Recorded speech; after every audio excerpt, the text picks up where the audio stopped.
동영상이 끊겨서요. 우리 서브셋은 기본적으로 어떤 조건을 충족하는 관측치들만을 뽑아낼 때 사용을 합니다. 그래서 우리가 지금 하고 싶은 것은 다저스라고 하는 데이터 프레임을 트레인 셋과 테스트 셋으로 구분하고 싶고, 그러한 이제 구분을 위해서 우리가 트레이닝 테스트라고 하는 변수를 만들었습니다. 그래서 기존의 데이터 프레임에 이 변수를 우리가 어디 있죠? 여기 추가를 했고, 이 변수를 사용을 해서 이 변수에서 트레인이라고 하는 값을 갖는 관측치들과 테스트라고 하는 값을 갖는 관측치들을 이제 분리해내는 것입니다. 그래서 비슷한 라인이 두 개 있으니까요. 한번 보시죠. 서브셋은 기본적으로 이런 형태로 사용을 합니다. 여러분이 사용하고 있는 데이터 프레임, 그 다음에 어떤 조건, 그 다음에 이제 선택할 변수들 이렇게 지정할 수 있겠죠. 그러니까 선택할 변수들, 그러니까 뽑아내고 싶은 변수들을 여러분이 지정하지 않으시면, 이걸 쓰지 않으면 모든 변수들이 다 뽑혀 나올 거예요. 그래서 다 뽑아내고 싶으면 굳이 변수들을 지정하지 않아도 괜찮습니다. 여기 조건만 한번 우리가 자세히 살펴보죠. 어떤 조건이냐면 트레이닝 테스트라고 하는 변수가 트레인이라고 하는 값을 가지면 이런 값을 갖는 관측치들만을 우리가 나조스로부터 뽑아내겠다라고 하는 것입니다. 한번 해볼까요? 어떤 결과가 나오는지 직접 살펴보겠습니다. 서브셋이고요. 다저스. 그 다음에 이제 조건문은 뭐냐면 트레이닝 테스트라고 하는 변수가 먼저 트레인인가요? 트레인부터 보겠습니다. 트레인의 값을 갖는 것들만 우리가 뽑아내면 다 뽑히겠죠. 그 다음에 여러분 보시면 조금 보기 안 좋으니까 우리 이렇게 뽑힌 데이터 프레임을 뭐라고 부르기로 했냐면 Dodgers dot train이라고 부르기로 했던 것 같아요. 맞죠? Dodgers dot train. 그리고 Dodgers train을 한번 보겠습니다. 어떻게 생겼는지. 그래서 쭉 뭐 기본적으로 모든 변수가 다 들어 있고요. 그 다음에 쭉 가보시면 마지막 컬럼에 트레이닝 테스트라고 하는 변수가 남아 있어요. 이 변수가 어떤지 보시면 다 트레이만 있겠죠. 그래서 모두 54개, 그 다음에 트레인만 남아 있습니다. 그래서 우리가 트레인만 갖는 관측치들만을 54개 뽑아낸 것이고요. 그 다음에 이제 이어서 두 번째로 똑같은 작업을 또 하려고 하는데, 이번에는 트레인 다조스 테스트라고 하고요. 다조스라고 하는 이제 81개의 관측치로 이루어진 데이터 프레임에서 트레이닝 테스트라고 하는 변수가 테스트의 값을 갖는 것들만 뽑아서 이것을 우리가 다조스 트레인이라는 이름으로 저장을 하겠습니다. 그리고 다조스 테스트를 한번 확인해 보죠. 다조스 테스트를 한번 확인해 보면 모든 변수들이 다 들어 있고, 마지막 변수 테스트 트레인을 확인해 보면 27개의 관측치가 다 테스트의 값을 갖는다는 것을 우리가 알 수 있습니다. 그래서 우리가 이렇게 두 개의 데이터셋으로, 데이터 프레임으로 구분을 할 수 있고요. 그 다음에 이제 각각의 스트럭처를 확인해 보겠다는 것이, 우리 슬라이드로 돌아가서 각각의 스트럭처를 확인하겠다는 것이 이제 그 다음 라인이죠. 다조스 트레인의 스트럭처, 그 다음에 다조스 테스트의 스트럭처를 한번 우리가 보겠습니다. 한번 보시죠. 먼저 이렇게 할까요?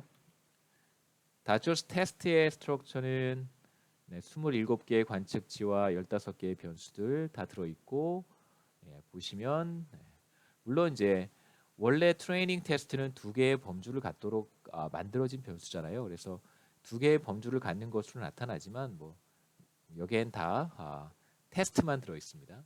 그 다음에 트레이닝의 경우 트레인 보시면 54개의 관측치와 15개의 변수들 다 들어 있고요.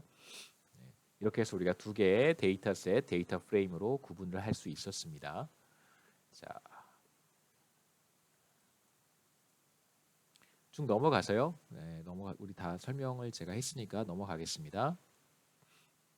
자, 이제 이어지는 부분에서는 우리가 이제 사실 챕터 2에서 하고 싶었던 것이 이제 드디어 여기서 등장을 하는데, 과연 프로모션의 효과가 얼마나 될 것인가라고 하는 것을 추정하는 거고요. 그래서 어떻게 추정을 하냐면, 추정 방법은 attend와 자, 이런 변수들을 사용을 하는 것입니다. 그래서 my model 대신에 이걸 그대로 여러분 넣어주셔도 괜찮아요. 그래서 먼저 이것부터 한번 해보겠습니다. 간단하게. 자, 과연 버블헤드와 attend 사이에 어떤 관계가 있는지 한번 보시죠. 자, LM이라고 하면 되고요. attend 그 다음에 버블헤드 하면 됩니다. 그리고 데이터는 닷조스가 되겠죠. 이렇게 하면 우리가 간단한 결과를 얻을 수 있어요. 그래서 인터셉트와 사실 우리가 하고 싶은 게 뭐냐면 y라고 하는 attend 변수가 알파 더하기 베타의 x의 형태를 갖는다고 가정을 하고, 여기서 x는 버블헤드가 있으면 1의 값을 갖고 없으면 0의 값을 갖는 더미 변수겠죠. 자, 그래서 이걸 한번 이해해 보시죠. 우리가 쭉 설명을 했는데 다시 한번 정리해 보겠습니다. 자, 버블헤드 하나의 변수만을 추가를 했어요. 그 다음에 알파 값을 찾았더니 대략 39,000. 그 다음 베타 값을 찾았더니 14,000입니다. 자, 버블헤드가 있었던 경기면 1의 값을 가질 텐데, 그때 경기의 평균 관중 숫자가 바로 39,000 더하기 14,000이니까 53,000명이 되고요. 평균 관중 수가. 버블헤드가 없었던 경기는 x가 제로가 될 테니까 그때의 평균 관중 수는 39,000명이 됩니다. 그래서 이건 버블헤드가 있으니까 1이라고 제가 표현하고요. 없으면 제로라고 쓰겠습니다.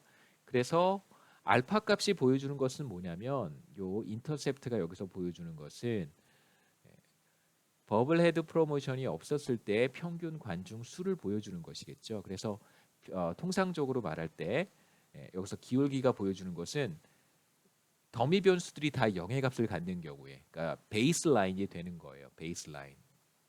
더미 변수들이 다 0의 값을 갖는 경우에 평균값 y를 가리키는 것입니다. 그래서 버블헤드 프로모션이 없었을 때 평균 관중 숫자는 39,000, 있을 때의 평균 관중 수는 53,000인데, 이것을 어떻게 구분해서 볼 수 있냐면 없었을 때의 평균 관중 숫자 더하기 프로모션의 효과를 합친 거죠. 그래서 아주 간단한 모형에서 우리가 무슨 얘기를 할 수 있냐면, 프로모션의 효과가 얼마나 되는가, 이 모형에서, 그렇죠? 이 아주 간단한 모형에서 프로모션의 효과가 얼마나 되느냐, 프로모션을 하게 되면 관중이 14,000명 평균적으로 증가한다라고 우리가 말할 수 있겠죠. 물론 이제 모형이 너무 단순해서 이것을 그대로 받아들이기에는 좀 무리가 있습니다만, 그래도 아주 간단한 모형에서 우리가 어떤 메시지를 찾을 수 있는데 프로모션의 효과가 적지 않다는 거죠. 39,000명 평균 관중 수가 이런데 없을 때 프로모션을 하면 14,000명이나 더 오는 거예요. 그래서 이제 우리가 이런 작업들을 한번 해보고 싶어요. 자, 여기에 제가 하나 더 해보겠습니다. 자, 어떤 작업을 해보냐면 변수를 하나 더 추가하는 거예요. 어떤 변수를 추가하냐면 ordered month라고 하는 변수를 한번 추가해 보죠. 그다음에 더하기 하시면 됩니다. 그러면 이제 두 개의 변수가 추가가 됐어요. 자, 이 되게 결과가 복잡해 보이긴 하지만 잘 보시면 인터셉트가 있고 5월 효과, 6월 효과, 7월 효과, 8월 효과, 9월 효과, 10월, 그 다음에 프로모션의 효과예요. 잘 보시면 경기는 4월부터 10월까지 있었습니다. 그런데 몇 월 달에 경기가 나타나지 않냐면 4월 달에 경기가 나타나지 않아요. 그렇죠? 자, 이제 이 4월의 효과가 어디에 나타나는지 생각해 보겠습니다. 자, 이제 만약에 4월 경기라면 4월 경기라면 어떻게 되는지 생각해 보시죠. 자, 이렇게 써보겠습니다. 아까와 마찬가지로 알파 더하기 베타 5의 May